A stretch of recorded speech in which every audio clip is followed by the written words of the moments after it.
কথা প্লিজ কেউ কাউকে ছেড়ে দেন না। এখানে উপস্থিত আমার মা, বাপ, ভাই, বোন যারা আছেন এই যুদ্ধের ময়দানে আমাদের পাশে থাকেন। প্লিজ কেউ কাউকে ছেড়ে যান না। আমরা আজকেই জিতবো, তবে কেউ ভয় পাবেন না। এই যে কথা, আমি যখন এটা বললাম, এটা হৃদয় বিদারক পরিবেশ সৃষ্টি করেছে এবং সকলে হাত উঁচু করে, মানে সকলের হাত উঁচু ছিল তখন, যে প্রতিজ্ঞা করতেছে হ্যাঁ আমরা কেউ কাউকে ছেড়ে যাব না।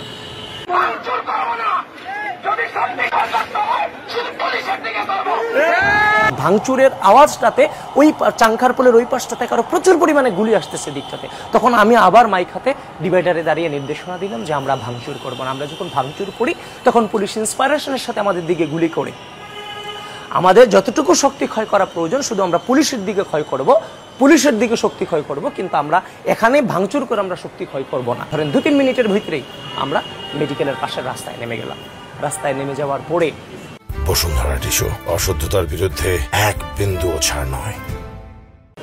আমার ঠিক সামনে যে ছেলেটা সবচেয়ে বেশি উজ্জীবিত ছিল, তখনও পর্যন্ত জানতাম না সে মুন্সিগঞ্জ পৌর ছাত্র দলের সদস্য সচিব মানিক মিয়া সাহারি। সেই ছেলেটা সর্বপ্রথম স্নাইপারের গুলিতে মাটিতে লুটিয়ে পড়ে ঠিক আমার চোখের সামনে।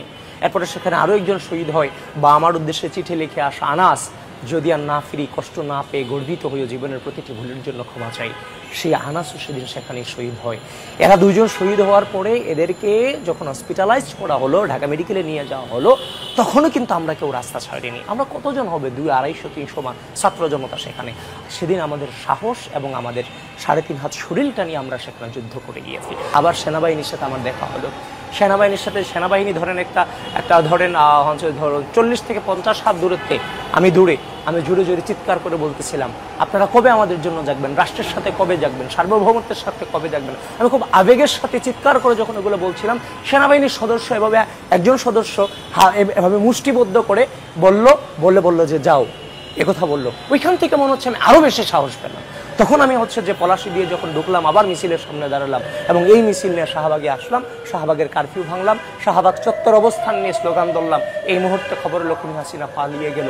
ঠিক এর 20 মিনিট পর হাসিনা বাংলাদেশ ছেড়ে ভারতে পালিয়েছে। হাসিনাকে স্বৈরাচার শব্দে গোটা বাংলাদেশে প্রতিষ্ঠিত করেছিল কিন্তু ছাত্রদলের নেতাকর্মীরা। ওর নাম ছিল সিফাত ইবনে আমিন প্রতিষ্ঠিত করেছিল।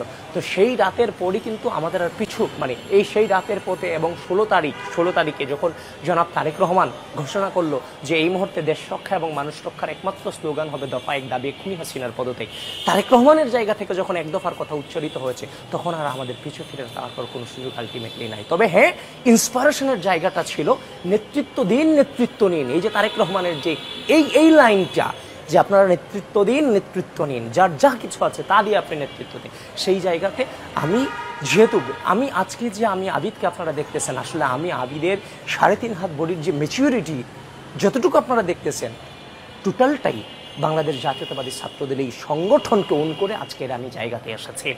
এখনো পর্যন্ত এই রাষ্ট্র থেকে 5 পয়সার কোনো সুবিধা নেওয়া তো দূরের কথা, কোনো প্রকার অনধিকার চর্চা পর্যন্ত করিনি, কিন্তু সুযোগ ছিল আমাদের। যে স্টেক ওই গণঅভ্যুত্থানে ছিল সেই সুযোগ ছিল, কিন্তু এই গণঅভ্যুত্থানের চেতনাকে কাজে লেগে কোনো প্রকার অনধিকার চর্চা করিনি। এটিকে আমি মনে করি আমাদের প্রাথমিক সফলতা।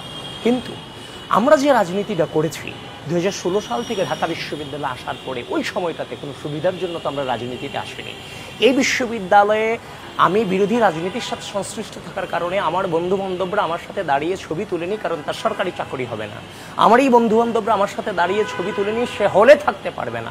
এই পারিবারিক, সামাজিক, রাজনৈতিক, অর্থনৈতিক, সাংস্কৃতিক গোটা জীবনটাকে বিসর্জন দিয়ে আমি এই পথটাকে বেছে নিয়েছিলাম শুধু রাষ্ট্রের স্বার্থে এবং আওয়ামী যে রাজনৈতিক অপসংস্কৃতি সেগুলোকে ঘৃণা করে। For more updates, follow us on Facebook. Subscribe our YouTube channel. Get the latest update on www.daily-sun.com.